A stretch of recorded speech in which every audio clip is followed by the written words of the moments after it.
20절부터 37절까지 말씀 같이 읽겠습니다. 바리새인들이 하나님의 나라가 어느 때 임하나이까 묻거늘 예수께서 대답하여 이르시되 하나님의 나라는 볼 수 있게 임하는 것이 아니요 또 여기 있다 저기 있다고도 못하리니 하나님의 나라는 너희 안에 있느니라. 또 제자들에게 이르시되 때가 이르리니 너희가 인자의 날 하루를 보고자 하되 보지 못하리라. 사람이 너희에게 말하되 보라 저기 있다 보라 여기 있다 하리라. 그러나 너희는 가지도 말고 따르지도 말라. 번개가 하늘 아래 이쪽에서 번쩍이어 하늘 아래 저쪽까지 비침같이 인자도 자기 날에 그러하리라. 그러나 그가 먼저 많은 고난을 받으며 이 세대에게 버림바 되어야 할지니라. 노아의 때에 된 것과 같이 인자의 때에도 그러하리라. 노아가 방주에 들어가던 날까지 사람들이 먹고 마시고 장가들고 시집가더니 홍수가 나서 그들을 다 멸망시켰으며 또 롯의 때와 같으리니 사람들이 먹고 마시고 사고 팔고 심고 집을 짓더니 롯이 소돔에서 나가던 날에 하늘로부터 불과 유황이 비오듯 하여 그들을 멸망시켰느니라. 인자가 나타난 날에도 이러하리라. 그날에 만일 사람이 지붕 위에 있고 그의 세간이 그 집 안에 있으면 그것을 가지러 내려가지 말 것이요 밭에 있는 자도 그와 같이 뒤로 돌이키지 말 것이니라. 롯의 철을 기억하라. 무릇 자기 목숨을 보존하고자 하는 자는 잃을 것이요 잃는 자는 살리리라. 내가 너희에게 이르노니 그 밤에 둘이 한 자리에 누워 있음에 하나는 데려감을 얻고 하나는 버려둠을 당할 것이요 두 여자가 함께 맷돌을 갈고 있음에 하나는 데려감을 얻고 하나는 버려둠을 당할 것이니라. 37절 그들이 대답하여 이르되 주여 어디 오니까 이르시되 죽음이 있는 곳에는 독수리가 모이느니라 하시니라. 아멘. 오늘 본문 말씀에는 바리새인들이 하나님 나라가 어느 때 임합니까? 이렇게 묻는 질문으로 오늘 본문이 시작되고 있습니다. 예수님은 그 질문에 대해서 대답하시기를 하나님의 나라는 볼 수 있게 임하는 것이 아니다. 또 여기 있다 저기 있다고도 못하리니 하나님의 나라는 너희 안에 있느니라 라고 답하십니다. 질문과 답이 잘 매치가 됩니까? 그렇지 않죠. 왜냐하면 지금 바리새인의 질문은 하나님 나라가 언제 어느 때 임합니까 하는 그 시기 때에 대해서 묻고 계시는데 예수님은 하나님 나라가 너희 안에 있다라고 말씀하고 있습니다. 그리고 하나님 나라는 볼 수 있게 임하는 것이 아니고 여기 있다고 또 저기 있다고 못한다고 말씀하고 있습니다. 예수님께 이렇게 말씀하신 이유가 뭔가 하면 바리새인들이 묻고 있는 그 질문은 하나님 나라에 대해서 오해가 있다는 것을 말씀하고 있는 것입니다. 당시 많은 사람들이 그랬던 것처럼 바리새인들 역시도 하나님 나라에 대해서 지극히 관심이 많았죠. 근데 바리새인들이 그 하나님 나라가 언제 임하느냐고 물은 것은 진짜 시기가 언젠가 때가 언젠가 하는 것이 궁금하기보다는 하나님 나라에 대해서 그렇게 주님이 처음부터 지금까지 말씀하셨는데 도대체 그 나라가 언제 어떻게 이루어지는 것이냐 분명한 확정을 좀 보여달라 그런 내용을 담고 묻고 있는 것입니다. 우리가 아는 것처럼 예수님께서 이 땅에 오셨을 때 제일 첫 번째 메시지가 뭐였습니까? 회개하라 천국이 가까웠다. 하나님 나라가 가까웠다라고 말씀을 시작하셨습니다. 뿐만 아니라 그 이후에도 주님께서는 하나님 나라에 관심을 가지셨고 마지막 성천하시기 직전에도 하나님 나라에 대해서 말씀하십니다. 결국 주님의 최고의 관심은 하나님의 나라가 이 땅에 이루어지는 것임을 말씀으로 선포하셨습니다. 그런데 바리새인들이 보기에 주님이 말씀하신 건 달리 지금까지 말만 그렇게 하지 진짜 언제 이루어지는지 어떻게 이루어지는 데에서는 분명하게 보여지지 않으니까 마음에 불편함을 가지면서 불만을 가지고 도대체 그 나라가 언제 이루어지냐고 도대체 그 나라가 어떻게 이루어지냐고 뭔가 확실한 걸 보여달라고 지금 이야기를 하고 있는 것입니다. 이것은 바리새인들만 갖고 있는 오해가 아니죠. 오늘 우리들도 갖고 있는 사람들이 많이 하는 오해인 것입니다. 바리새인들이 기대하고 바라는 그 하나님 나라하고 주님이 진짜 이루시는 그 하나님 나라는 갭이 있는 것입니다. 오해가 차이가 있는 것입니다. 주님은 이미 하나님 나라가 시작되었다고 말하는데 바리새인들은 언제 그 나라가 임하냐고 자꾸 때가 언제 됐냐고 묻고 있는 것입니다. 그 말은 이미 그들 가운데 시작된 하나님 나라에 대해서 깨닫지 못한다는 거죠. 못 본다는 겁니다. 느낄 수가 없다는 것을 말씀하고 있는 것입니다. 예수님은 사실은 바리새인들이 말하는 것처럼 하나님 나라와 관계없는 말씀을 하는 게 아닙니다. 모든 말씀이 다 하나님 나라를 설명하는 거죠. 예수님께서는 그 일들에서 설명하고 말씀하시고 가르칩니다. 기적을 베풀고 병자를 낫게 하고 귀신을 쫓고 하는 모든 것도 다 하나님 나라가 임한 것을 드러내기 위한 하나님의 역사였습니다. 그 하나님 나라 어떻게 나라인지 어떻게 이루어진지를 또 비유를 통해서 말씀하셨고, 기도할 때도 하나님 나라가 이루어지라고 기도하라고 부탁했고, 먼저 그 나라와 의를 구하라고도 주님은 말씀하십니다. 그러니 주님은 계속해서 하나님 나라에 대해서 말씀하시고 보여주시고 또 비유하러 말씀하신 겁니다. 그리고 마지막 순간에 십자가를 통하여서 하나님 나라가 바로 어떻게 이 땅에 이루어지는가를 분명히 드러 보여주셨습니다. 하나님의 백성들을 어떻게 살려내신지를 확정해 준 사건이 바로 십자가죠. 자신이 죽어서 이 백성을 살려내시고 십자가로 완성되는 나라가 바로 하나님의 나라인 것을 보여준 것입니다.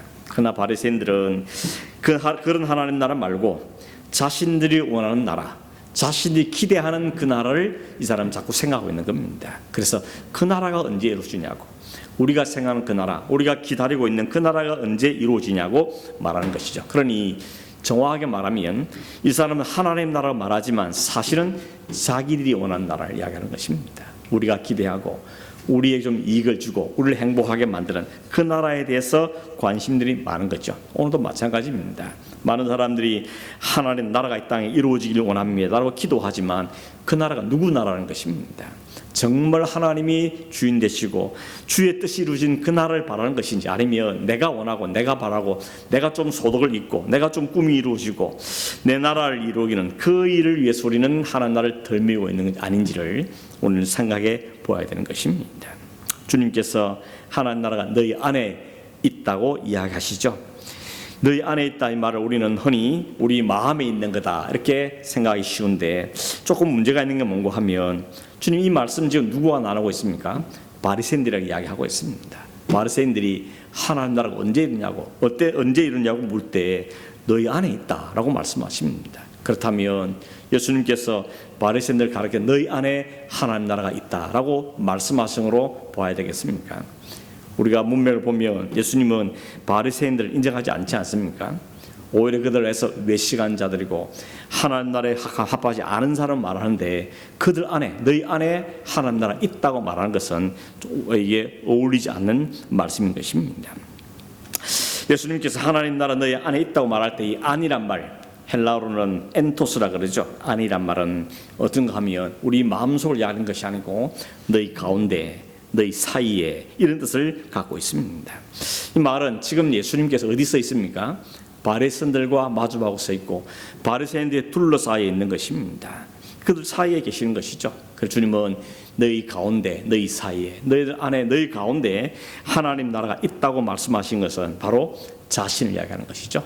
내가 바로 하나님 나라로 이 땅에 왔는데 너희가 내가 너희에 있음에도 불구하고 너희는 하나님 나라를 못 붙다 그러고 언제 하나님 나라가 이루어지냐고 말씀하시는 것을 볼 수 있는 겁니다. 그러니 여전히 그들은 하나님의 나라가 주인이 그리스도이심을 알지 못한 그들에게 내가 바로 하나님 나라라고, 내가 임한 것이 하나님 나라 임한 것이라고 주님 그들에게 말씀하시는 것이죠. 내가 임함으로 하나님 나라가 임해졌고 하나님 나라가 시작됐다는 것을 그들에게 이야기하고 있는데, 이들은 그런 나라 말고, 당신이 임하는 나라 말고 우리가 기대하는 나라, 그걸 좀 그들은 기대하고 있는 것입니다. 누가복음 11장에 보면 바리새인들이 예수님께 하늘로부터는 표적을 구합니다. 이렇게 말합니다. 하늘로부터는 표적을 보여달라고 이야기합니다. 주님께서 뭐라고 말씀하는 게, 내가 하나님의 손을 힘입어서 귀신을 여쳤고 기적을 역사하신 게 다 하나님 나라 임한 증거들인데 또 무슨 증거를 원하느냐? 요나의 표적밖에 너에게 보일 것이 없다고 말씀하죠. 바리새인들이 보는 가운데 나병 환자들이 낫고 눈먼 자가 눈을 뜨고 귀 먹은 자가 들리고 혀가 풀리는 이런 역사들이 나는 것을 보면서 주님은 하나님 나라 이미 이렇게 임했다는 것을 보여주죠. 귀신이 쫓겨나고 악이 결박당하고 그 모든 사람이 살아나는 걸 통하여서 하나님 나라, 그게 하나님 나라 것을 말씀하고 있는데 이들은 그런 하나님 나라는 생각지를 않고 있다는 것입니다.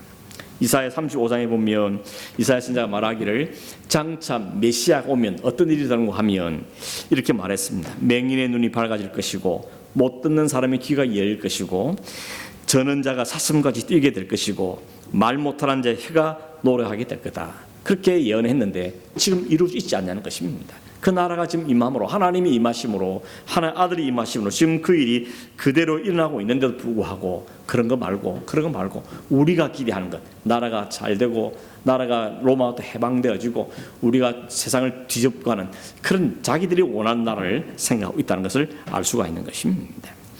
결국 그들이 기다린 나라는 소경이 눈을 뜨든지 말든지 전원자가 일어나든지 말든지 그건 별 관심이 없고 그거 말고 우리가 주인 되고 세상을 뒤엎는 그런 나라를 그들은 기대하고 있다는 것입니다.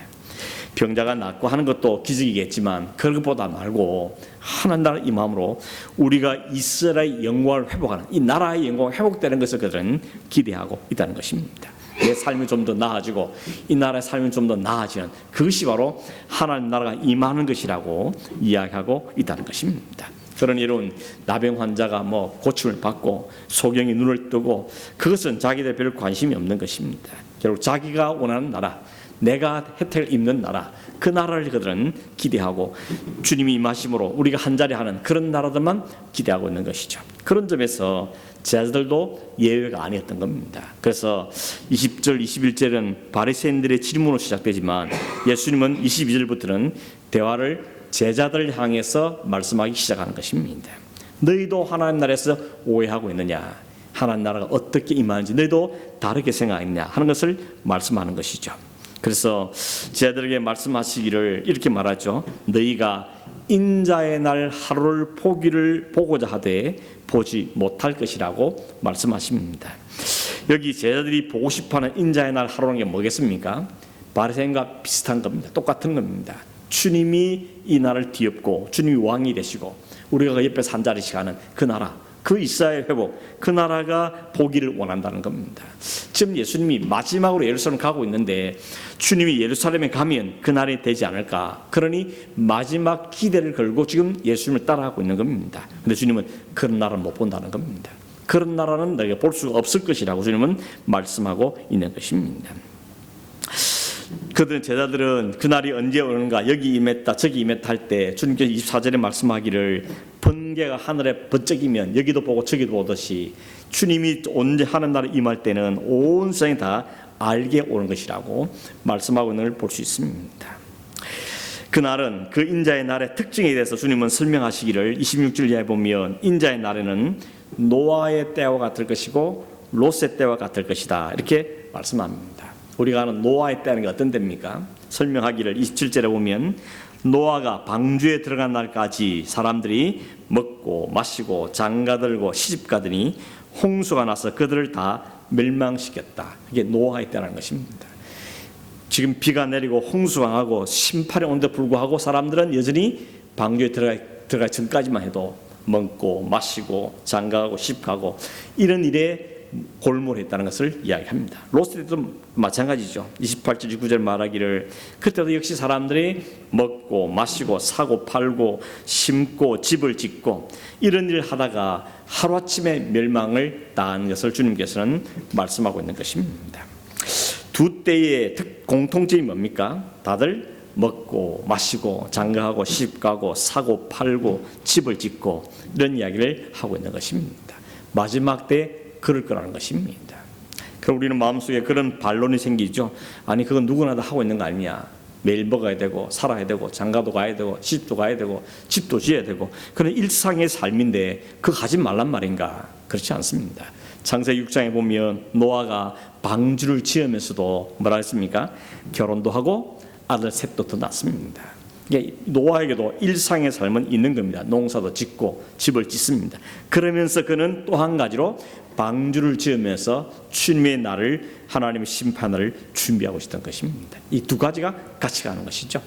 오늘 잘못된 종말론자들이 어떻게 합니까? 심판 때가 가까웠으니까 일상의 삶은 다 버리라 그러죠. 집도 버리고 돈도 버리고 가족도 버리고 다 버리고 다 바치고 마지막을 준비하라 그럽니다. 참 재밌는 것은 다 버리라 그러면서 다 자기한테 버리라 그럽니다.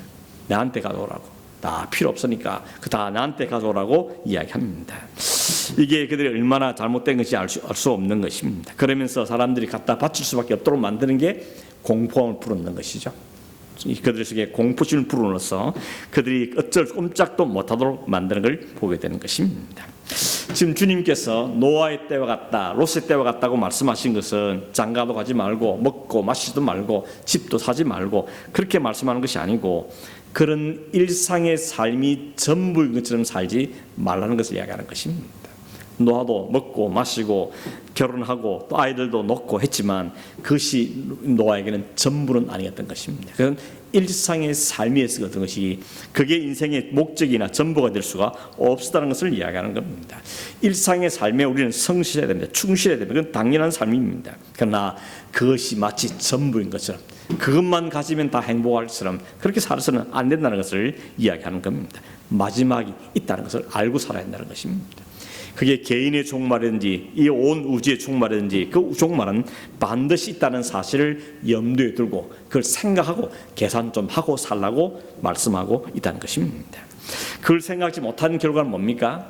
방주가 홍수가 쏟아지는데 아무 알지 못하고 소돔과 고모라에 멸망당하는데 그 멸망을 알지 못한 채 그 속에 같이 함몰되고 죽을 수밖에 없다는 것입니다. 결국 여러분 성도의 삶이라는 것은 일상의 삶이 없는 삶이 아니고 일상의 삶을 정실히 살지만 그러나 반드시 끝이 있다 하는 것을 알고 사는 사람인 것입니다.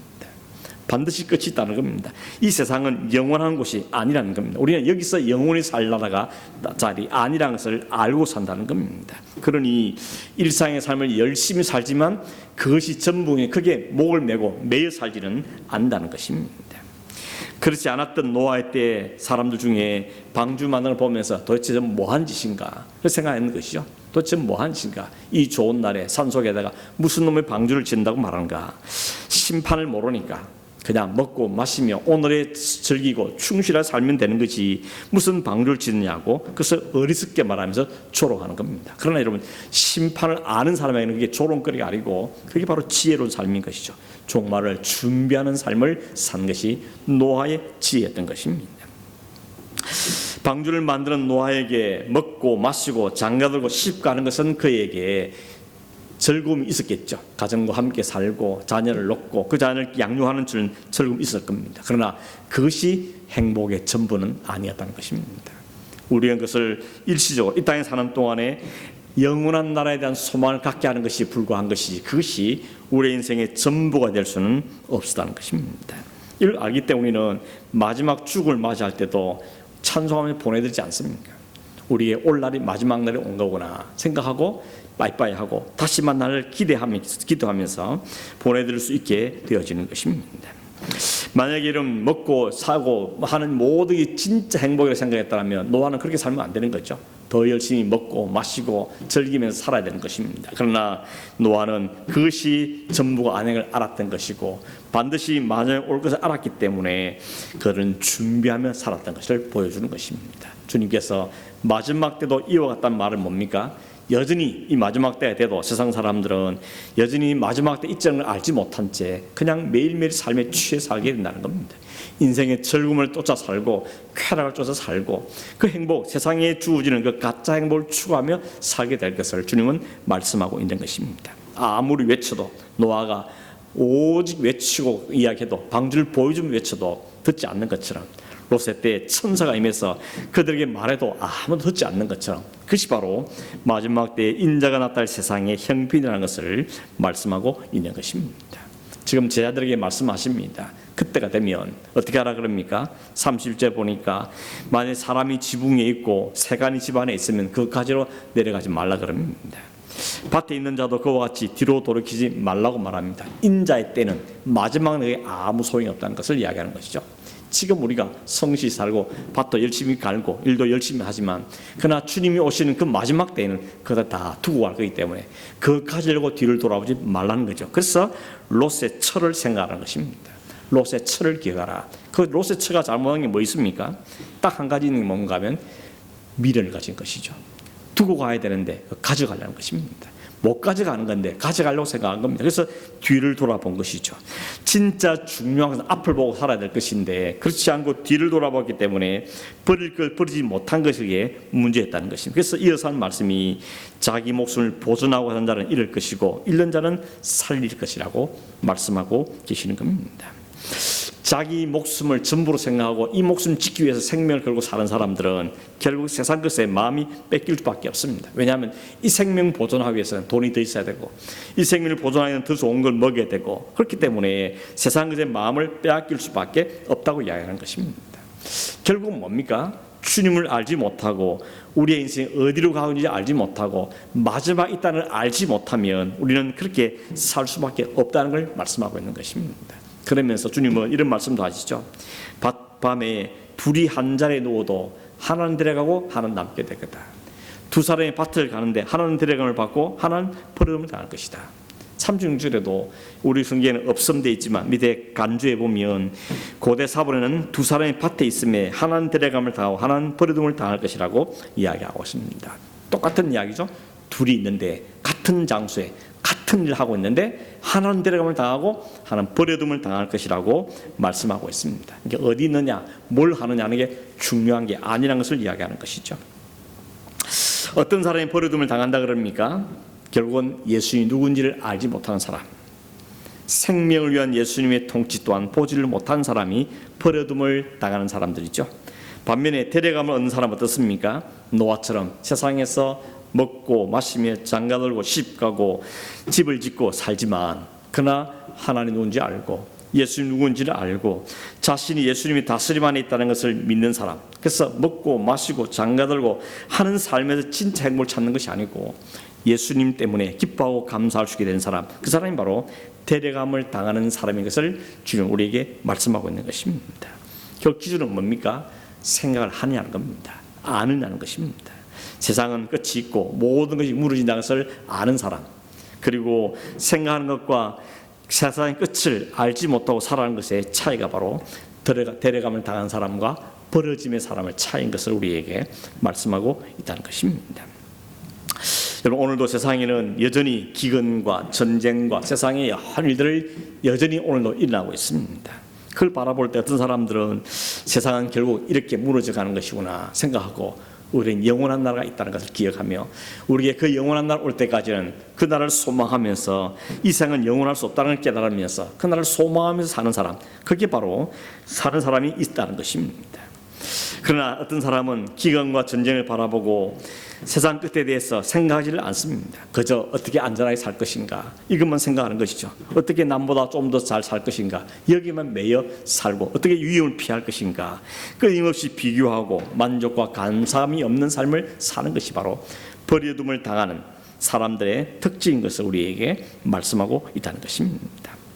오늘도 여러분 여러 가지 하나님은 우리에게 징조를 보여주고 있습니다. 그 징조를 볼 때마다 하나님을 생각하고 세상의 마지막 있다는 걸 생각하며 우리의 소망은 하나님이 나라에 있다는 것을 기억하라고 우리에게 징조들을 보여주는 것입니다.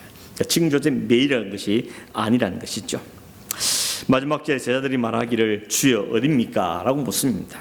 어디서 그런 심판이 일어날 것입니까? 하고 장소를 묻고 있습니다.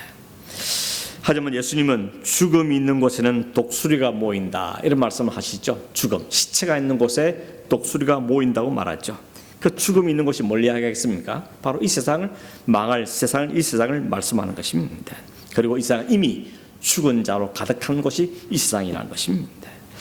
제자들이 존재하는 세상이 곧 주님이 말씀한 모든 일이 일어나는 곳이 될 것을 이야기하는 것이죠. 그렇게 보면 제자들은 세상을 아직도 제대로 파악을 하지 못하고 있다는 것을 우리가 알 수가 있는 것입니다. 사실은 우리가 다 죽음이죠. 죽은 시체들입니다.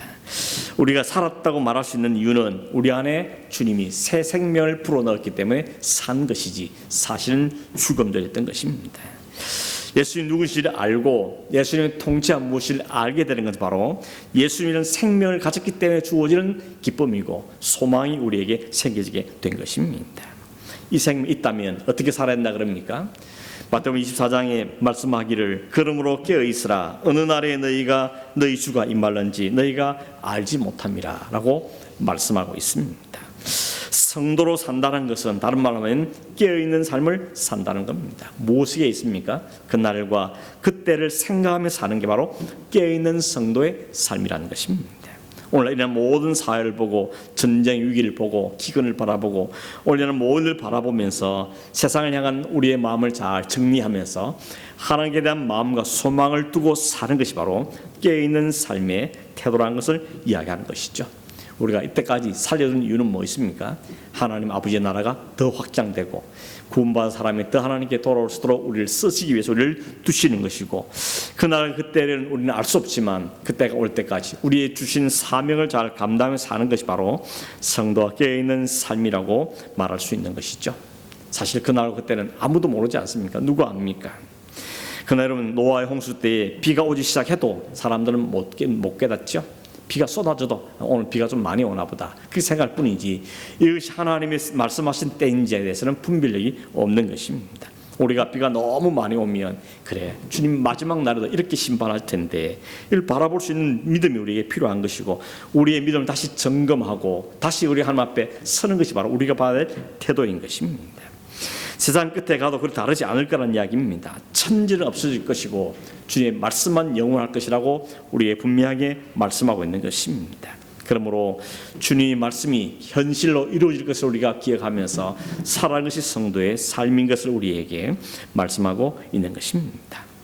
말씀 맺으면서 여러분, 바리새인들은 언제 그 나라가 이루어집니까? 라고 물었지만 그 나라는 엉뚱한 나라였습니다. 진짜 하나님이 이루실 주님이 왕이 되신 다실 그 나라를 바란 것이 아니고 자신들이 주인되는 나라, 자기들이 잘 사는 나라, 그 나라를 소망했던 것이고 제자들마저 거기에서 크게 벗어나지 않았던 것이죠. 그래서 주님께서는 이 말씀을 통하여서 그들에게 분명하게 깨닫는 말씀을 주신 것입니다. 이 말씀들을 우리가 이해하고 사는 사람이 바로 깨어있는 성도의 삶인 것입니다. 오늘 여러분 열심히 살되 그것이 세상에 함몰되는 삶을 살지 않도록 우리는 말씀에 늘 깨어있는 삶을 살아야 되는 것입니다. 우리는 모든 일 통하여서 하나님을 기억해내고 우리의 영원한 날에 소망이 있다는 것을 알면서 이 땅에 사는 동안에 배워야 될 것, 알아야 될, 경험해야 될 것을 잘 깨닫고 그것을 감당하고 견뎌내며 또 하나님 나를 기대하며 사는 삶을 사는 것이 바로 오늘 우리가 살아야 될 마지막 때를 사는 성도의 삶인 것을 우리에게 말씀하고 있는 것입니다. 오늘 말씀을 통해 우리는 우리가 가야 될 나라가 있다는 사실, 그리고 이 땅에 사는 동안에 살아야 될 삶의 태도를 다시 한번 확인하고 주님 앞에서 믿음으로 잘 살아가며 하늘나라를 기대하면서도 이 땅에 성실한 삶을 사고 주님을 소망하면서 주님의 뜻을 이루어드리는 삶을 사는데 참여하는 그런 성실한 삶을 사는 저와 여러분 되기를 주의 이름으로 축원합니다. 기도하겠습니다. 하나님 아버지 감사합니다. 부지런히 살고 열심히 살고 또 하나는 쫓겨가는 삶을 살지만 그러나 우리의 영원한 나라와 우리의 소망이 분명히 있다는 사실을 우리가 잊지 않고 살기를 원합니다. 깨어있는 삶을 살기 원하고 준비하는 삶을 살기 원하오며 우리 땅에 남겨진 이유를 알고 사는 삶을 살기 원하고 그 사명에 충실하고 성실한 삶을 사는 자들이 되기를 원합니다. 날마다 말씀으로 승리 안에 껴있는 삶을 사는 자들이 되게 해주시기를 원하옵고 오늘 세상과 돌아간 모든 일 통해서 하나님을 보게 하시고 하나님을 생각하게 하시고 소망을 든든히 하는 삶을 사는 자들이 되게 하여 주시옵소서.